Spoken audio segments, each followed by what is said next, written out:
Hey, what's up? It's your boy, Quizzy, man. I'm back with another video and another Elvis reaction video. And guess what? We might find out some things, all right? It says celebrities Elvis couldn't stand, all right?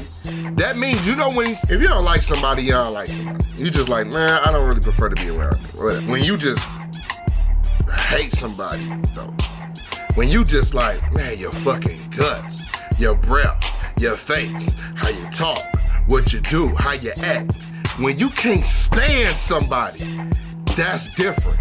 That's a whole different ballgame, to not be able to stand somebody. And today, we gonna find out what celebrities Elvis couldn't stand.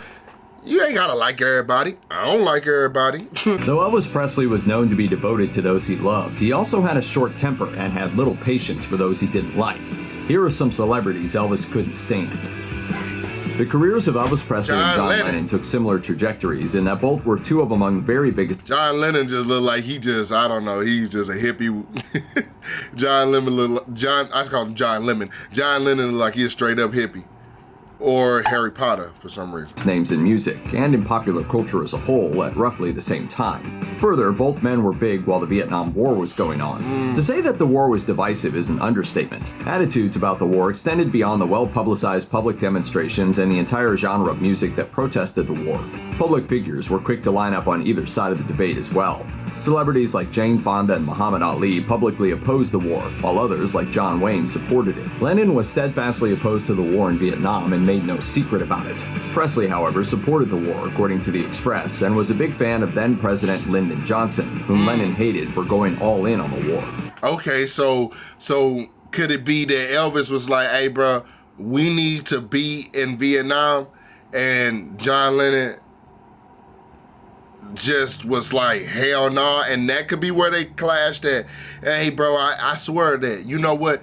It's some things, bro. Some things you just not gonna get along with. You know what I'm saying? Religion, money, what political party you part of, and abortion. All of these, like, is a constant thing where humans go back and forth with all of this stuff.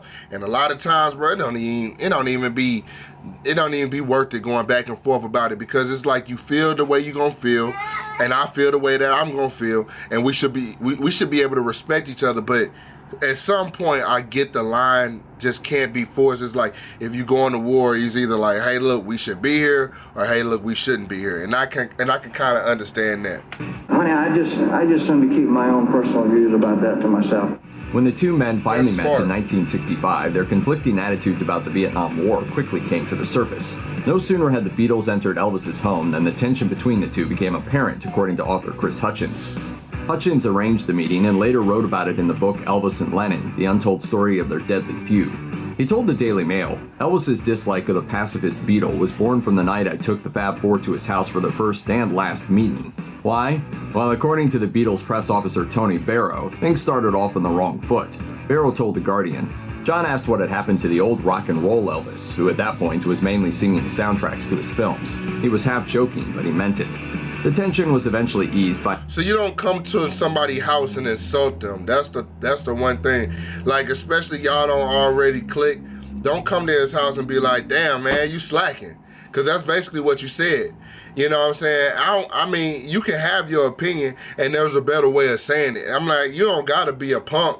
You can say how you feel, but there's a better way of saying it.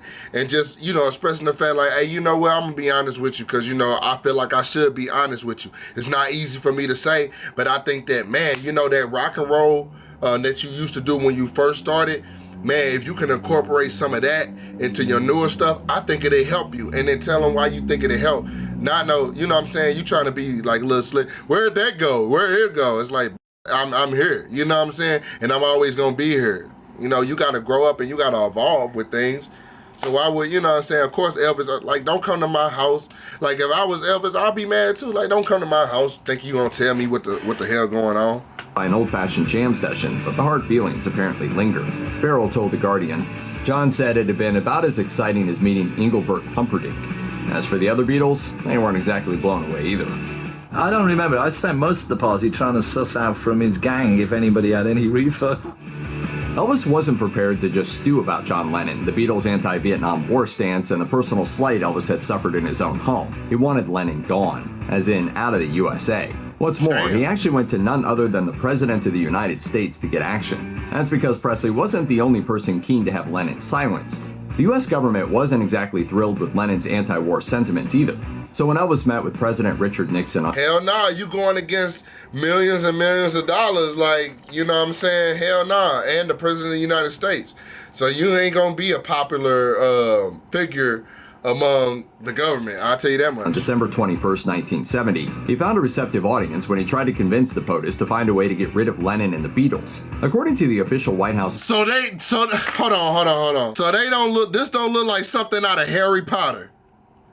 Look at him. Better get your Professor Snake looking. Whew, this ain't the video for it.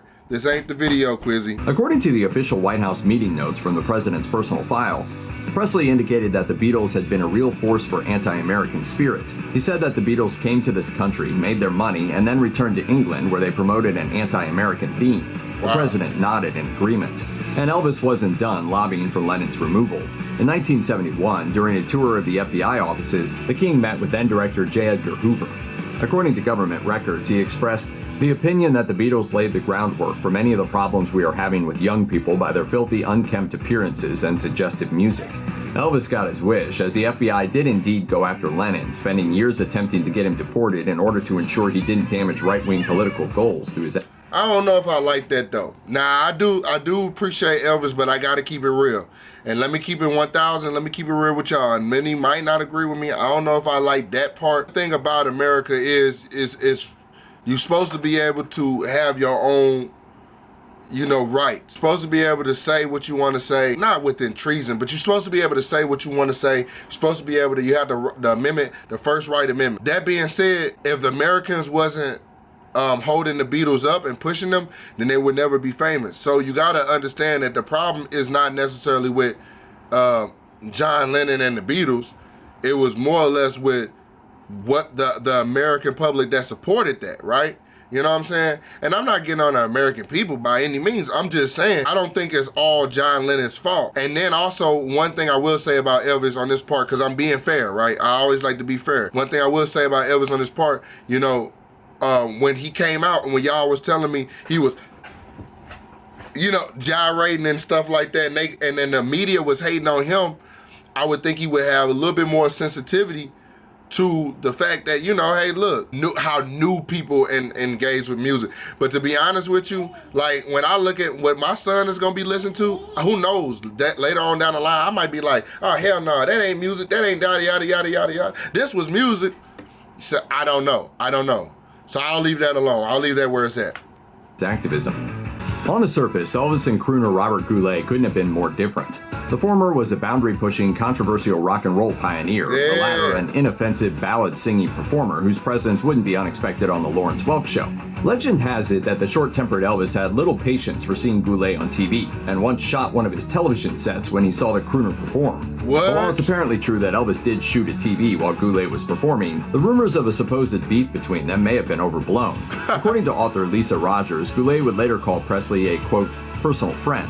And as for shooting a TV whenever Goulet was on, Presley reportedly did that to scores of TVs, and it had less to do with Goulet himself and more to do with the king's short fuse and his jealousy of all other performers.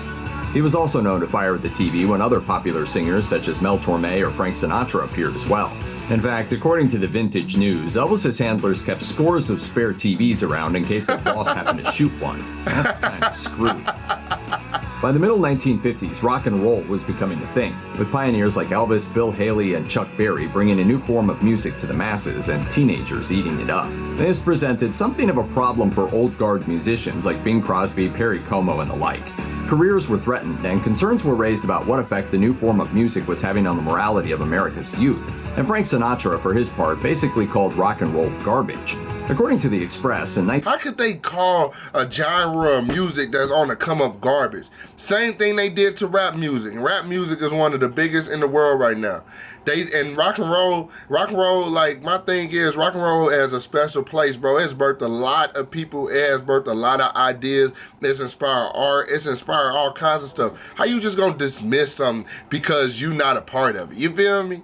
Like, that's what it looked like. That's some hater shit to me. That's a hater. That's a hater. Hater! They hating. They hate. That's hater moves, bro. I'm sorry. You can't dismiss a genre of music because you're not a part of it. Like, if you was in the genre of music and you're like, nah, I ain't fucking with it, then maybe you might be able something to say about it, but you're not in it, so don't talk about it. 1957, he said of rock and roll, it fosters almost totally negative and destructive reactions in young people. It smells phony and false. It is sung, played, and written for the most part by cretinous goons. What? Elvis wasn't about to brook being called a cretinous goon by old Blue Eyes. In a press conference, Elvis responded by saying, "He has a right to his opinion, but I can't see him knocking it for no good reason. I admire him as a performer, but I think he's badly mistaken about this. If I remember correctly, he was also part of a trend. I don't see how he can call the youth of today immoral and delinquent."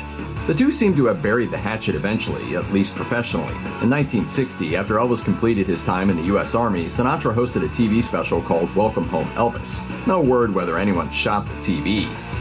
Check out one of our newest videos, right? Alright, y'all, man, that's the video for today, bro. Please, I know that I said a lot of controversial things, and I know that you guys have your opinions as well. So please, drop down in the comments. Let me know how you feel. This stuff is cool. I like to talk about things like this because I'm sure that some people are John Lennon fans and some people are Elvis fans.